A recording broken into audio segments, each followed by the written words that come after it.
जायचं नाही. ज्यांना भजनाचा आनंद घ्यायचा त्यांनी जागेवर घ्यायचा, ज्यांना जास्त घ्यायचा त्यांनी पुढे यायचं, मोकळी जागा आहे. पण देवीचं गाणं आहे फक्त नाचा बरं.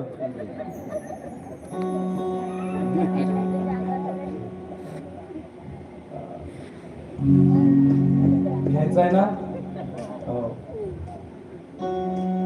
आई सावळी अंबाबाई ग देवी, आई सावळी अंबाबाई ग देवी, सावळी अंबाबाई ग देवी, आई सावळी अंबाबाई ग देवी, ओ आई सावळी अंबाबाई ग देवी, आई सावळी अंबाबाई ग देवी, आई सावळी अंबाबाई ग देवी, आई सावळी अंबाबाई ग देवी, इथं खडकाचं आसन ग देवी, इथं खडकाचं आसन